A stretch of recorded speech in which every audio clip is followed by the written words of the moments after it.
Nitish Kumar 125 unit बिजली free का अगर लॉलीपॉप दे रहे हैं तो कोई इसको मानने वाला नहीं है। आप बताइए, अगर 100 रुपये के बजाय 500 रुपये बिल आए और फिर उसमें 100 यूनिट आप फ्री कर दीजिए, उससे फायदा क्या है? नीतीश कुमार की विदाई तय है।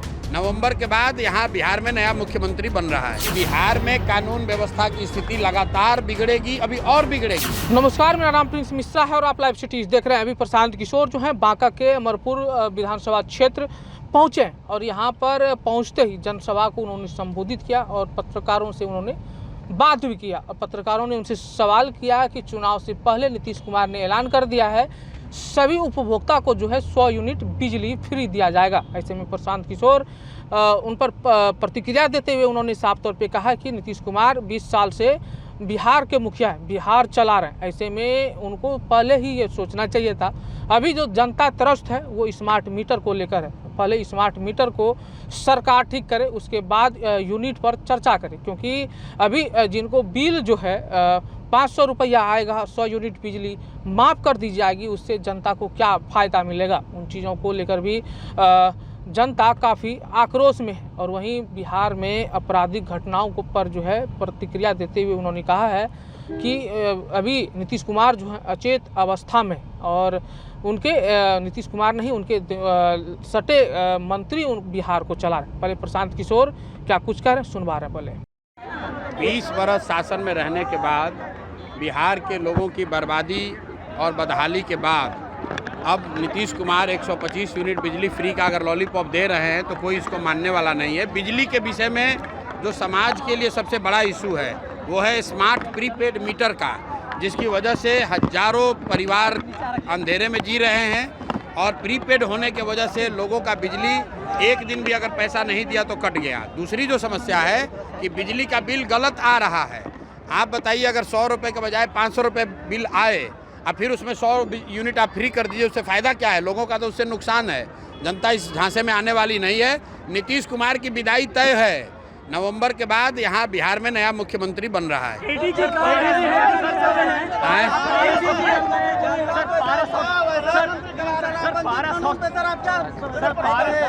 गोली मारी गई है भाई देखिए, पारस हॉस्पिटल में जो गोली चली है, हत्या हुई है, अभी कल भी मैंने आप लोगों को कहा है कि बिहार में कानून व्यवस्था की स्थिति लगातार बिगड़ेगी, अभी और बिगड़ेगी।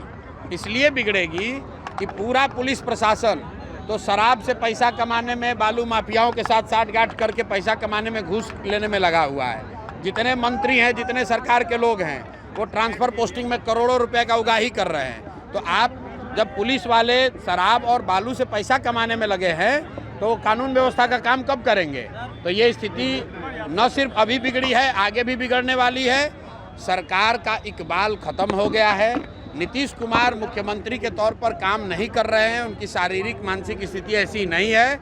ये बात पिछले कई महीनों से मैं कह रहा हूँ। परिवार का मुखिया, सरकार का मुखिया ही जब अचेतन अवस्था में रहेगा तो निश्चित तौर पर यह स्थिति होगी। ये स्थिति और भयावह होने वाली है।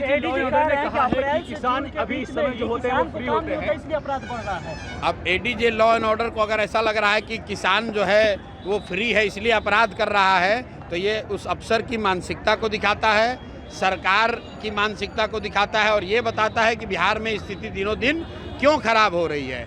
जिम्मेवारी लेने के बजाय, अफसरों पर कार्रवाई होने के बजाय अफसर समाज पर, किसानों पर, मजदूरों पर इसका दोषारोपण कर रहे हैं। पारस हॉस्पिटल में जहां पर ये हत्या हुई है वो कोई किसान जाकर थोड़ी ना मारा है। वीडियो जारी हुआ है, देख लीजिए। बाजाप्ता लोग 5 गन लेकर जा रहे हैं और जींस पैंट से और शर्ट से निकाल कर मार रहे हैं। और एडीजी लॉ एंड ऑर्डर को किसान खेत में रोपनी करने वाला दिख रहा है तो उनको आँख की जाँच कराने की ज़रूरत है।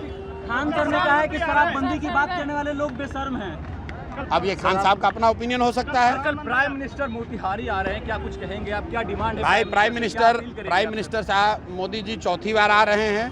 हर बार पिछले 3-4 महीने से मैं यही कह रहा हूं कि मोदी जी को बिहार में ये बताना चाहिए कि हम लोग की शिक्षा व्यवस्था कब सुधरेगी।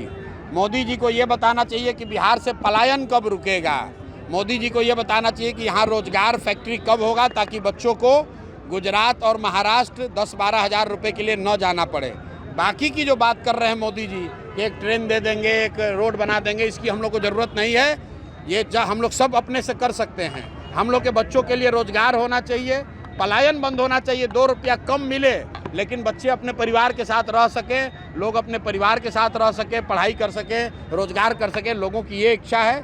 और आपने अभी सभा में देखा, मैंने पूछा भाई अगर वोट बिहार का है तो फैक्ट्री कहाँ लगना चाहिए, लोगों ने कहा बिहार में लगना चाहिए। और मैंने ये भी पूछा कि बताओ 15 साल में आप मोदी को वोट दे रहे हो, बिहार के लोग, मोदी जी ने फैक्ट्री कहाँ लगाया है, बिहार में कि गुजरात में? तो हर व्यक्ति कह रहा है कि नहीं गुजरात में लगाए हैं।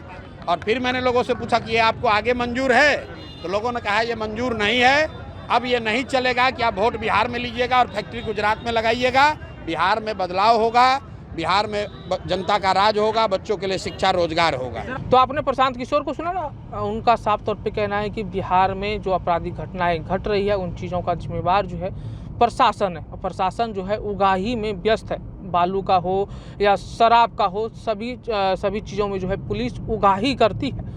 और जो अभी लॉ एंड ऑर्डर हैं, एडीजी जो हैं, उन्होंने भी एक बयान अभी दिया था कि अभी किसान खेती की समय है, किसान अभी फ्री हैं, इसीलिए हत्या दर जो है आपराधिक घटनाएं जो है बढ़ रही है। ऐसे में उन पर भी प्रतिक्रिया देते हुए प्रशांत किशोर कहे, उन्होंने कहा कि जो एडीजी का जो बयान है ये मानसिकता को दर्शाता है, उनकी छोटी मानसिकता है। किसान जो लोगों का पेट भरता है वो किसी की कैसे हत्या कर सकता है। ऐसे में आप लोगों को क्या लग रहा है कमेंट बॉक्स में जरूर बताइएगा। बने रहिएगा लाइव सिटीज पर, तब तक के लिए धन्यवाद।